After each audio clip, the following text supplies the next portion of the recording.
இன்றைக்கி மதியானம் சமையல் ஸ்டார்ட் பண்ணியாச்சுங்க. என்ன லஞ்ச் அப்படின்னு பார்த்தீங்கன்னா, சாம்பார் வச்சு வெண்டைக்காய் வந்து மசாலா போட்டு பண்ணலாம் அப்படின்னு சொல்லிட்டு தாங்க வெண்டைக்காயெல்லாம் கட் பண்ணி ரெடி பண்ணிட்டு இருந்தேன். 2 நாளாகவே தொடர்ந்து ஒரே நான்வெஜ் மீன் தான். ஆத்து மீன், கடல் மீனுன்னு சொல்லிட்டு ஒரே மீன் ஃப்ரை பண்ணி, பொரிச்ச மீன், குழம்பு மீன் 2 நாளாகவே எப்படா சாம்பார் சாப்பிடுவோம் அப்படின்னு இருந்துச்சு. இன்றைக்கி தான் அந்த பழைய மீன் குழம்பு எல்லாமே காலி பண்ணிவிட்டு இன்றைக்கி சாம்பார் வச்சிடணும்னு சொல்லிட்டு இன்றைக்கி சண்டே ஸ்பெஷல்னு பார்த்திங்கன்னா இன்றைக்கி சாம்பார் தான். நான்வெஜ் அப்படிங்கிறப்ப அது ஒரு 2 நாள் தான் நான்வெஜ் வந்து பிடிக்குது. அதுக்கு மேலே நான்வெஜ் சாப்பிட்டாவே ஒரு மாதிரி திகட்ட ஆரம்பிச்சிருது. சாம்பார் தான். ஒரு வாரம் ஆனாலும் சாம்பார் வச்சு சாப்பிடலாம். சாம்பார், ரசம் அந்த மாதிரி ஒரு வாரம் கூட சாப்பிடுவாங்க. ஆனால் நான்வெஜ் வந்து கரெக்டாக 2 நாள் தான். அதுக்காக நான்வெஜ் சுத்தமாக பிடிக்காது அப்படின்லாம் இல்லை. பிரியாணி இதெல்லாம் ரொம்பவே பிடிக்கும் எனக்கு. ஆனால் ஒரு லிமிட்டு தான். அதாவது அளவுக்கு மிஞ்சினால் அமிர்தமும் நஞ்சுங்கிற மாதிரி எனக்கு ஒரு 2 நாள் தான். அதுக்கு மேலே அந்த நான்வெஜ் சாப்பிட்டா சுத்தமாகவே எனக்கு பிடிக்காது. சாம்பார் தான் எனக்கு பிடிக்கும். ஃபேவரெட்னு சொன்னால் எனக்கு சாம்பார் தாங்க. வெஜ்ஜு தான் எனக்கு ரொம்ப பிடிக்கும். நான்வெஜ்ஜா வெஜ்ஜான்னு பார்த்தா வந்து எனக்கு வெஜ்ஜு தான் ரொம்ப பிடிக்கும்.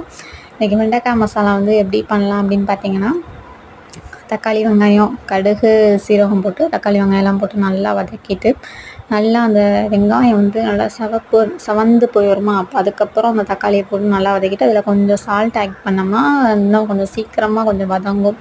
அதில் வந்து வெண்டைக்காயை ஃபஸ்ட்டே நல்லா ஆயில் விட்டு வதக்கி எடுத்து வச்சுருந்தோமா, அப்புறம் அந்த வெண்டைக்காயமும் அதில் போட்டு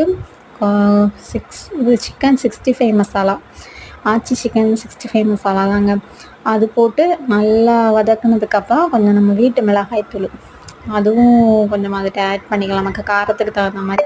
65 போட்டோம் அப்படின்னாவே அது நல்லா தான் இருக்கும். அந்த மசாலா, வெண்டைக்காய் மசாலா, அந்த கிரேவி. இப்போவே உருளைக்கிழங்கு, வாழைக்காய் இந்த மாதிரி ஐட்டம்க்கெலாம் அந்த 65 மசாலா போட்டு தாங்க நான் பண்ணுவேன். அது கொஞ்சம் டேஸ்ட்டுமே இன்னும் கொஞ்சம் நல்லாயிருக்கும். நல்லா வதங்கினதுக்கப்புறம் 65 மசாலா, அப்புறம் கொஞ்சம் வீட்டு மசாலா போட்டு நல்லா வதக்கினதுக்கப்புறம் லைட்டாக கொஞ்சம் தண்ணி விட்டு வதக்கி அதை கொஞ்சம் சால்ட்டு நமக்கு ஏற்ற மாதிரி சால்ட்டு போட்டு அதுக்கப்புறம் அதை நல்லா மூடி வச்சிட்டோம்னா நல்லா வெந்துருங்க. வெந்ததுக்கப்புறமா சிம்மில் லோ ஃப்ளேம்லேயே வச்சு இன்னும் கொஞ்சம் நல்லா நம்ம கிளறி விட்டுக்கிட்டே இருந்தோம்னாவே கொஞ்சம் நல்லா அந்த மசாலா இன்னும் கொஞ்சம் நல்லா டேஸ்ட் நல்லாயிருக்கும்.